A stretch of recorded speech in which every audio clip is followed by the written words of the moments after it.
TGRT Euro ekranlarından sağlıklı günler sevgili izleyiciler. Doktorlar Konuşuyor programıyla karşınızdayız. Bugün sizlerde çocuklarda ve yetişkinlerde idrar kaçırmadan bahsedeceğiz ve aramızda çok değerli bir konuğumuz olacak. Kendisi Türkiye Hastanesi doktorlarından üroloji uzmanı doçent doktor Yahya Murat Uğraş bizlerle olacak.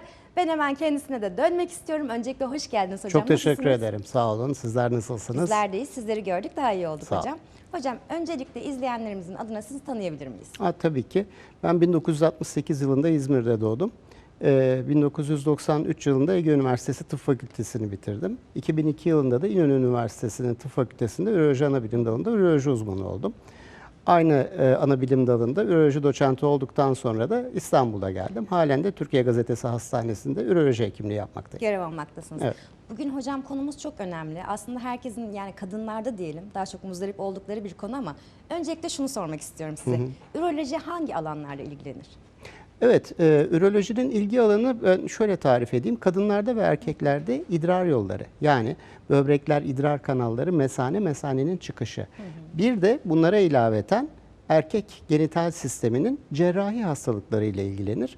Dahiliye hastalıkları pek bizim branş alanımız değil. O daha çok dahiliye hekimlerinin işidir ama her zaman da karıştırılır bu ikisi birbirine. Dolayısıyla idrar yollarında taş, tümör, çeşitli anormallikler, cerrahi olarak düzeltilecek olan bozukluklar ve erkek üreme sistemi ne diyelim bize emanet. Evet. Peki şimdiden başarılarınız daim olsun hocam. Sağ ol. Hocam kadınların müzdarip olduğu bir konu dedik. Evet, gerçekten de müzdarip olduğu bir konu. Kadınlarda idrar kaçırma çok fazla aslında var ama çekingenlik mi desek hocam, biraz hani kadınlarımız sıkılıyor bu konuda. Çok da dile getiremiyorlar Evet, hekimlerimize de. Neden kaynaklanıyor hocam? Şimdi bizim toplum olarak bir aile yapımız var. Bir sosyal geleneğimiz var, bir kültürümüz var. Bu kültürün içinde idrar yolları veya erkeklerin aile hayatını ilgilendiren konular oldukça çekinik kalıyor. Dile getirmekten insanlar imtina ediyorlar. Ben hastalarımı rahatlatmak adına her zaman şunu söylerim. Bakın Allah korusun ama kanser olabilir misiniz? Olabilirsiniz. Evet. Covid olabilir misiniz? Olabilirsiniz. İdrar da kaçırabilirsiniz. Ya da başka bir takım fonksiyonel bozukluklar da olabilir. Bunlar da hastalık. Bunların da tedavileri var. Yeter ki başvursunlar. Evet. Tabii oraya gelene kadar ama konu Tabii değil ki. mi hocam? Tabii. Asıl evet, harekete geçmek önemli. Evet hocam. Peki hocam neden kaynaklanıyor? Şimdi idrar kaçırmalar aslına bakarsanız kadınlarda ve erkeklerde ayrı ayrı sebepleri oluyor. Kadın tipi idrar kaçırmalar kadınların hayatının bir döneminde %40'ının başına gelecek bir olaydır. Dolayısıyla da son derece ciddi bir toplum problemidir, sosyal problemdir ve sağlık problemidir. Ve çok çeşitli sebepleri vardır. Bunların ta çocukluğa dayanan sebepleri olabilir, ani gelişen sebepleri olabilir, doğumlar söz konusu olabilir, enfeksiyonlar söz konusu olabilir, geçirilmiş ameliyatlar, tedaviler. Dünya kadar bunların sebebi var. Evet. Ve sebebe göre de tedavilerimiz aşağı yukarı her defasında değişiyor. Dolayısıyla en önemlisi doğru hekimden doğru yardım alabilmek. Evet. Peki hocam şunu da sormak istiyorum. Bazılarında, kimilerinde diyelim, hapşırma, öksürme ile birlikte de bir idrar kaçırma oluyor. Ve aniden de hemen sıkışma gibi durumlarda. Bu gibi durumlarda neler öneriyorsunuz, neler yapıyorsunuz? Evet, şimdi aslına bakarsanız idrar kaçırmayı tıp bilimi şöyle tarif ediyor. İstenmediği ve gerekmediği halde idrar çıkması. Dolayısıyla bunu yaşayan herkes idrar kaçırıyordur. Kadınlardaki sebepler öncelikle çok iyi teşhis edilmelidir.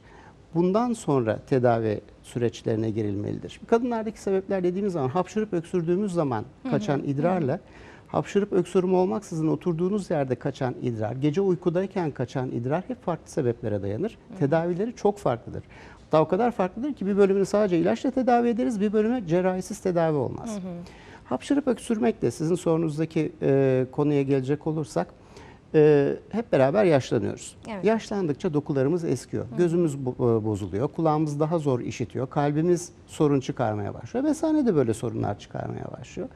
Ve dolayısıyla daha önceden olmayan bir kas zafiyeti, kas zayıflığı veya bu kaslara komuta eden sinirlerin zayıflığı durumunda hapşırıp öksürmekle idrar kaçması söz konusu olabilir. Evet, peki hocam şunu da soracağım. Kadınlarda genellikle çok fazla normal doğum yaptıktan sonra da bu tür rahatsızlıklar ortaya çıkıyor. Doğru. Normal doğum gerçekten de doğum kanalını son derece zorlayan bir süreçtir. ve doğum sayısı arttıkça da burada meydana gelen travmanın niteliği artıyor.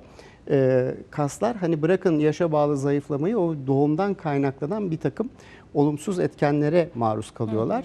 Bu da tutma mekanizmasını önemli derecede değiştiriyor. Ve bu mekanizma değiştiği andan itibaren de kadınlar daha 40 yaşında, 45 yaşında eğer tedavi edilmezse hayat boyu sürecek bir Eyvah, takım eyvah. idrar kaçırmalarıyla karşılaşabiliyorlar. Ama bu hocam sosyal yaşantıyı da çok fazla etkilemiyor mu zaten bu durumda? Tabii ki yani idrar kaçırmanın şekli ve sebebi ne olursa olsun kendi evinde rahat olmaz. Evet. Oturduğu yeri kontrol etmek zorunda hisseder kendini kadınlar. Veya bir komşuya gidip de bir tane kahve Gidemez, evet. içerken sorun yaşar. Bir otobüse binip 2 saat ötedeki torununu ziyarete gidemez. Uçak yolculukları çok zordur onlar için. Pazara çıkmak çok zordur. Yani hayatın gerektiği çok temel hareketlerde kendilerini çok rahatsız hissederler.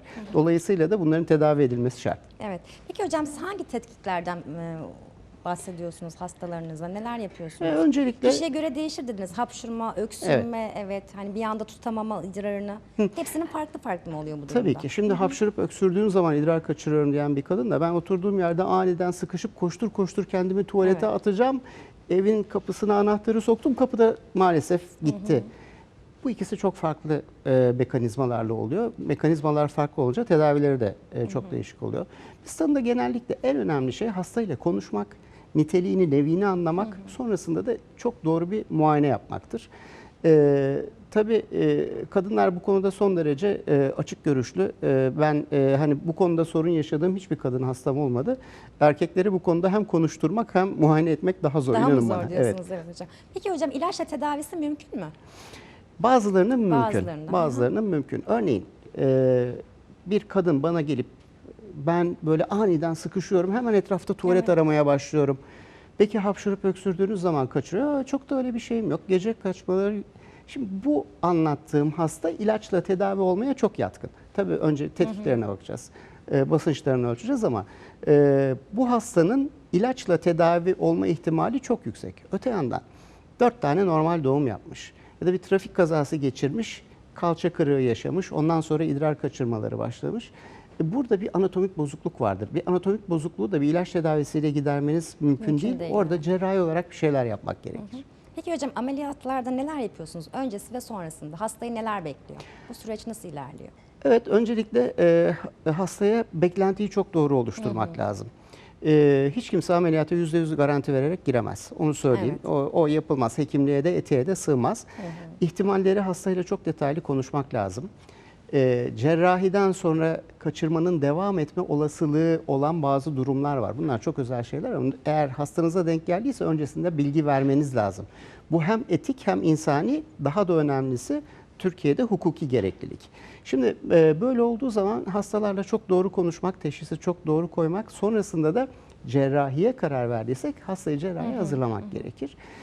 Tabii tek sorun her zaman idrar kaçırma olmayabiliyor. Hastanın şeker hastalığı, hipertansiyonu, kalp hastalığı birçok şey çıkabiliyor. Evet, evet. Bunların anestezi sürecinde çok iyi yönetilmesi gerekiyor.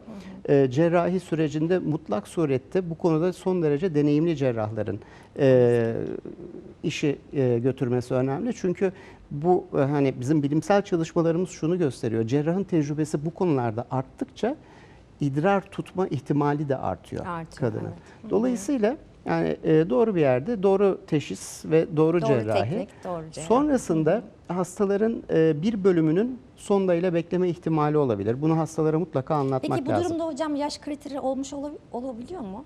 Yani sondayla bekletilen bir hasta. Genelde yaşı ilerleyen hastalarda genelde Hayır, fazla hayır. görüyoruz Bu daha ama çok cerrahide ne yaptığımızla ilgili. Olan bir durum.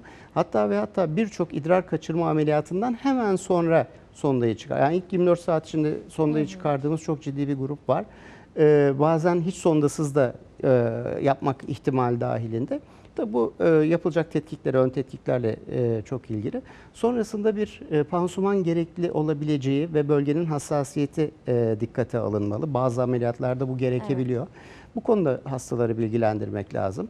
Ve ameliyat mucize değildir. Hasta sürece uyum sağlarsa tedavi olur. Dolayısıyla ameliyattan sonra onun da yapması gereken egzersizler, su içme rejimleri, alması gereken ilaçlar, düzenli kullanması gereken bir takım kimyasallar olabilir. Bu konularda hasta da uyum sağlarsa çok ciddi başarılarımız var. Evet. Peki hocam tedavi sonrası ya da ameliyat sonrası hasta kendini nasıl hisseder? Hasta idrar kaçıran bir insan idrar tutmaya başladığında yeniden doğmuş gibi olur. Hani çok ciddi bir sosyal problemden kurtulmuş olur. İşte konu komşusuna, kızına, torununa gidebilir hale gelir. Otobüse binip 4 saatlik bir yolu gidebilir hale gelir. Bu tabii insanları çok mutlu eden bir şey. Ve hani kendisini rahatlatmasının yanında hijyen olarak da çok önemlidir. Yani sürekli idrarla ıslanan dış dokuların hijyeni ciddi şekilde bozulur ve başka sorunlar buradan doğmaya başlar. O bakımdan da bunların hepsinin birden ortadan kalkması hakikaten böyle bir ikinci defa Kesinlikle. doğmuş hissi oluşturabilir insanlarda. Yani psikolojik olarak da aslında rahatlatmış oluyor Tabii değil ki, mi hocam? tabii ki. Tabii Peki ki. hocam ameliyat sonrası tekrarlayabilir mi idrar kaçırma? Evet, tekrarlayabilir. Yani ameliyat nasıl yapılırsa yapılsın, ne kadar ilk başarımız yüksek olursa olsun, hastanın uyumu çok önemli. Yani hastamıza biz kilo alma dedikten 3 ay sonra 15 kilo almış halde bulduğumuzda hakikaten bundan şey yapıyoruz, üzülüyoruz. Ve tabii bu sorun yaratabiliyor. İlaç tedavilerini kullanmıyor olması sorun yaratabiliyor. Kullanılan, sonuç olarak yapılan bir cerrahidir. Cerrahinin kabul edilebilir yan etkileri vardır. Komplikasyon diyoruz biz bunlara. Hani hiç kimse bunlar olsun istemez ama olma ihtimali bulunan şeylerdir. Ve bunlar geliştiği takdirde idrar kaçırmalar geri gelebiliyor. Ne olursa olsun süreç doğru yönetildiği zaman insanların çok büyük çoğunluğunda, kadınların çok büyük çoğunluğunda bu sağlık ve sosyal problem ortadan kaldırılabiliyor. Evet hocam. Yani aslında burada hastaya da çok büyük bir görev düşüyor değil mi? Şimdi Ne kadar tedavinin dikkat yarısını ederse. biz yarısında hastanın kendisi yapacak. Bunu bilerek gelmesi lazım. Evet, bu da önemli bir detay. Evet hocam, kadınlarda idrar kaçırmadan bahsettik ama ben hemen çocuklara da geçmek Tabii istiyorum ki. sizi hazır bulmuşken. Hocam çocuklarda çok sık karşılaştığımız bir durum idrar kaçırma ama biz hangi yaştan sonra korkmalıyız bu durumdan? Evet. Öncelikle şunu söyleyeyim. Bütün çocukların idrar kaçırma hakkı vardır. Hakkı vardır. Tabii evet. tabii. Bu doğuştan gelen bir haktır ve bu hakkı hepimiz kullandık. Çocuklarımızı biliyorsunuz 2,5-3 yaşından önce zaten pek tutma eğiliminde olmazlar. Sinir sistemleri de bu kadar gelişmiş olmaz. Onu tutabilecek kadar. Çok daha önemlisi gerek kakasını gerek idrarını çok rahatlıkla boşaltabilmeli. Çünkü çok hızlı büyüdüğü bir dönemde bunun kontrolünü sağlamaya kalkmak çocuğun büyümesini değiştirmekle eş anlamlı olabilir. Bu bakımdan da biz 5 yaşına kadar olan çocuklarımızın böyle bir idrar kaçırma hakkı tanıyoruz kendilerine. Evet. Ama 5 yaşında işte kreşe gidecek, sonrasında ilkokula başlayacak. Artık sadece sağlık değil bir de hijyen problemi ortaya çıkacak. İşte bu zamanda bir muayene, ondan sonra gerekli tetkikler, süreç bu şekilde ilerlemesi gerekir. Evet, burada aslında ebeveynine de çok büyük görev düşüyor değil mi hocam? Evet. Yani o tuvalet eğitiminden de kaynaklanıyor mu hocam aslında? Hani erken alıştırmak çocuğu hani iyice hani mobbing uygulamak üzerinde bir an önce alıştır diye çocuk yani tutamama durumlarına da geliyor bu durumda. Şimdi, Psikolojik baskı diyebilir miyiz? Bu konuda hani çok ciddi çalışmalar var. Ebeveynin tutumu gerçekten çok büyük önem. Yani hekimin başarısı kadar önemli olan ailenin bu konudaki tutumudur. Çocuğu korkutarak idrar tutturamazsınız. Çocuğu kışkırtarak işte Ayşe teyzenin oğlu tutmuş sen niye tutmuyorsun falan. diye. Bunlarla bir başarı sağlamak mümkün değil. Daha da önemlisi gerçekten tedavi edecek olan hekimin de işini zorlaştırıyoruz bunu yaptığımız zaman. Dolayısıyla korkutmak, cezalandırmak, karşılaştırmak bunlar yöntem değil. Bunlar çocuğu daha da zora sokan şeyler. O bakımdan da bir kere bunlardan ailenin uzak durması lazım. Ve şunu da bilmek lazım. Özellikle gece idrar kaçırmaları için bizim yatağı ıslatma dediğimiz durum için söylüyorum. Çocukta varsa anne babanın en az birinde olma ihtimali de çok yüksek. Çok yüksek. Çocuğu suçlamadan dönüp bir kendilerine baksınlar. Eyvah eyvah. Bu da önemli bir detay hocam o zaman yani. Hocam gece ve gündüz uykusunda idrar kaçırma arasındaki fark var mı? Bu psikolojik olabilir mi yoksa? Şöyle, biz zaten uykudayken idrar kaçırmayı önemseriz. Bunu çocuk gündüz uyuyorsa da uykuda idrar kaçırmadır. Gece uyurken de yani bilincin kontrolünün kaybolduğu durumda ki idrar kaçırmaları dikkate alırız. Tabii çocukta bundan daha önemlisi şu. Bu çocuk 3-4 yaşında, 5 yaşında idrarını tuttu. 6 ayda kupkuru dolaştı. Ondan sonra tık diye yeniden idrar kaçırmaya başladı. Burada gene ailenin dönüp bir ne oluyor diye sorması lazım. Çocuğun mekanizmaları bozuk olsa 6 ayda tutamazdı idrarını. Mekanizma sağlam ama çocuğunuz size bir şey anlatmaya çalışıyor o idrarı kaçırarak. Doğru. Anne babanın yaklaşımı çok önemli bu Tabii konuda ki, değil mi hocam? tabii ki. Peki hocam çocuklarda idrar kaçırmada ne gibi tedaviler uyguluyorsunuz? Öncelikle doğru teşhis. Doğru Yine teşhis, aha. burada en önemli şey. Çünkü çocuklarda bir takım doğumsal anormallikler de idrar kaçağına sebebiyet verebiliyor. Böbrekten mesaneye açılması gereken o incecik kanal gidip başka yerlere açılabiliyor. Bunun teşhisini çok doğru koymak lazım. Yani erişkinlerdekinden daha farklı teşhis yöntemleri, görüntüleme biraz daha önemli çocuklarda. Yine idrarla ilgili, kanla ilgili bir takım tahliller, mesanenin, böbreklerin anatomisini çözmeye yönelik görüntüleme yöntemleri. Bazen de işte mesanenin biriktirme ve çıkarma basınçlarının ölçüldüğü tetkiklerimiz var. Bunların yapılması gerekiyor. Ancak bu şekilde doğru bir teşhis oluşturabiliyoruz. Bir de şöyle düşünün, çocukta yapacağınız şey önündeki 70-80 yılı ilgilendiriyor. Evet Yani hocam çok doğru. 5 yaşında, Evet, 6 yaşında, 10 yaşında bir şey yaptığınız zaman 70 yıl sizin yaptığınız şeyle yaşayacak bu çocuk. Dolayısıyla da ilk hareketin çok doğru gelmesi gerekir. Evet 5 yaşına kadar da dediniz ki çocukların ihtiyacı var yapabilirler dediniz ama 12 yaşında yani bu aslında ergenliğe kadar da gidebiliyor hocam. Bu gibi durumlarda ne olmalı? Evet, bunun çok yapılmış çalışmaları var. 12 yaşına gelmiş çocukların neredeyse %5-7 gibi bir oranının hala idrar kaçırmakta olduğuna dair çalışmalar var. Bu tabii artık çok ciddi bir sosyal problem oluyor. Çünkü 12 yaşında, 6 yaşında tamam kreşe başlıyor da 12 yaşında da hani başka bir sosyal ortama giriyor. Orada çok daha ciddi, çok daha acımasız eleştirilerle karşılaşabiliyor. O bakımdan psikolojik hatta psikiyatrik boyut da kazanabiliyor iş. Dolayısıyla biz hangi yaşta olursa olsun böyle anne babaya bir şey anlatma niyetli idrar kaçırmayı hissettiğimiz anda mutlaka bir psikologdan, çocuk psikoloğundan, eğer gerekiyorsa bir psikiyatristten yardım isteriz. Yardım istememiz gerekiyor. Peki hocam gece idrar kaçırmalarında daha çok hani farklı nedenler de olabiliyor mu? Farklı idrar tutamama gibi nedenler. Bunlar neler? Şimdi gece idrar kaçırma başlı başına ayrı bir konu. Gece idrar kaçırmaları gündüzki farkındalık, uyanıklık, sosyal ortamın gerekliliklerini hissetmek, duyguları ortadan kalktığı anda, o kontrol ortadan kalktığında meydana gelen kaçırmalar. Bunlar tedavisi zor değil ama özellikle en başından beri var mı yoksa bu çocuk bir ara kuru kaldı mı? Bunu çok dikkatle önemli. bakmak lazım. Çünkü hekime şunu anlatıyor. Bu çocuğun mekanizmaları sağlamdı ama yine de idrar kaçırıyor. Bu çok önemli bir ayrıntıdır. Bunun dışında yapılması gereken tetkikler var. Burada en önemli şey şu.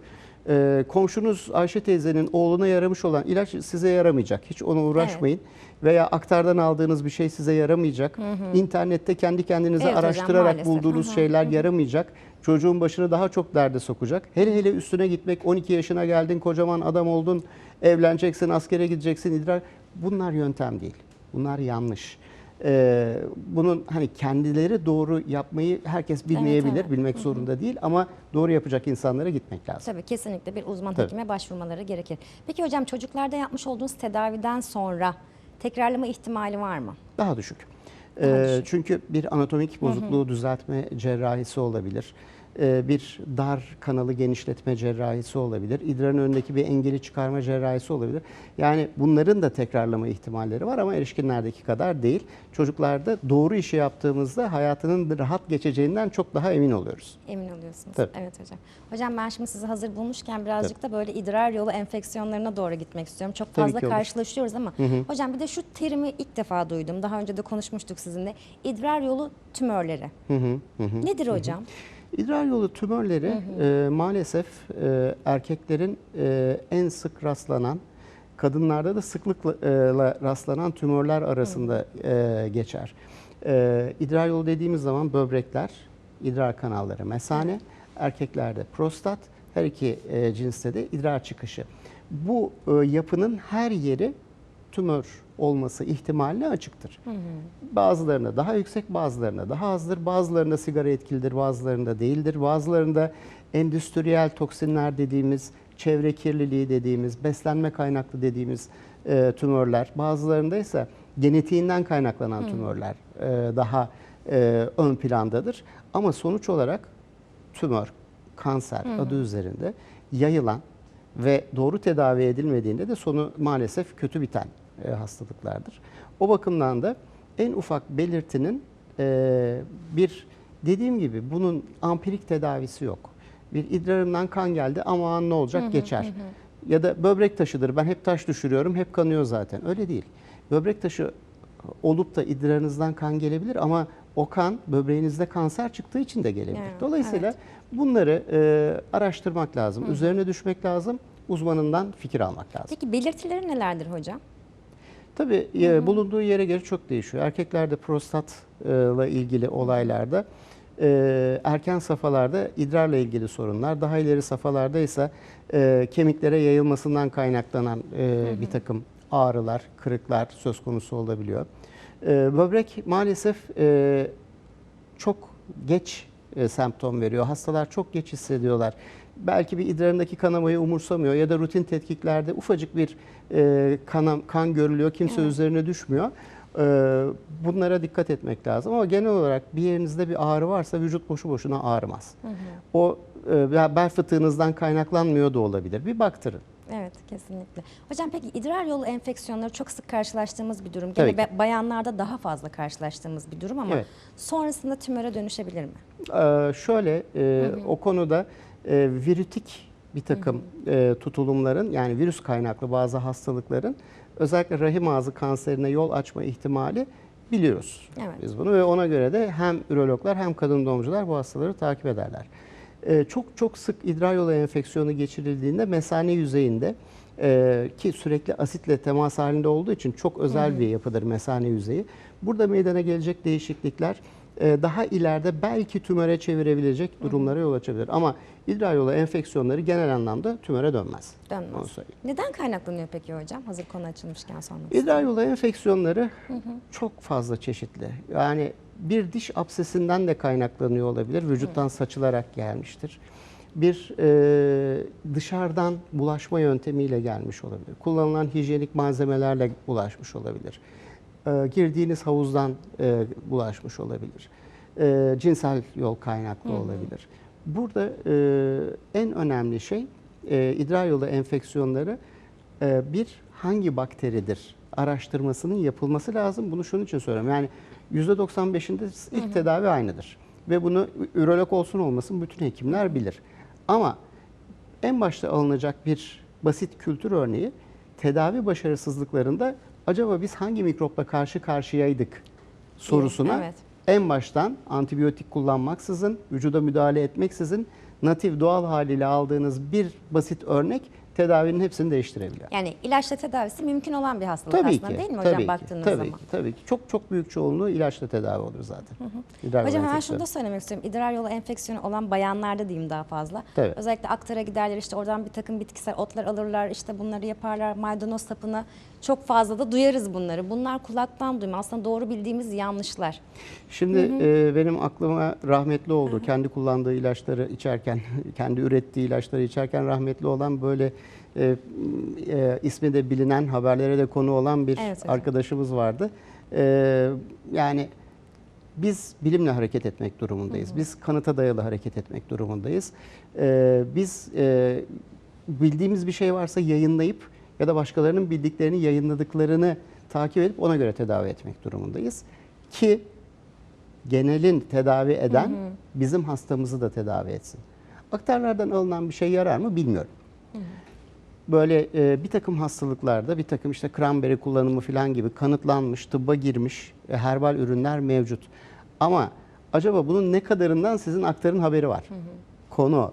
Veya ne kadarı ticari kaygı, ne kadarı gerçekten Doğru, tedavi evet. etmeye Aha, yönelik. doğru. O bakımdan bu bir bilim işidir. Aktarlardan alınan şeyler inşallah zarar vermiyordur. Tedavisinden geçtim. Umarım zarar vermiyordur. Evet hocam, yavaş yavaş programımızın sonuna geliyoruz. Son olarak izleyenlerimize neler söylemek istersiniz? Hemen şöyle, kadınlarda idrar kaçırma ile ilgili ve çocuklarda idrar kaçırma ile ilgili Tabii ki. kısa notlar, bilgiler bekliyoruz sizden. Tabii ki bunlar hastalık. Grip olabiliyorsanız, Covid olabiliyorsanız, Allah korusun ama tümör olabiliyorsanız bu hastalıkları da olabilirsiniz. Bu da hastalık. Dolayısıyla da bir, başvurudan hiç çekinmemek lazım. İki, kendi kendine tedavi etmeye çalışmamak lazım. Üç, özellikle çocuklarda cezalandırma, korkutma gibi şeyler çok ciddi şekilde uzak durmak lazım. Yardım isteyeceğiniz konunun uzmanı mutlak surette bunun tedavisini bilen insandır zaten. Doğru bir teşhis süreci, ondan sonra da doğru bir tedavi süreciyle bir de sabırla. Ve idrar kaçırma konusunda dediğim gibi özellikle çocuklar konusunda tedavinin yarısı ailedir. Evet. Kalan yarısı hekimdir.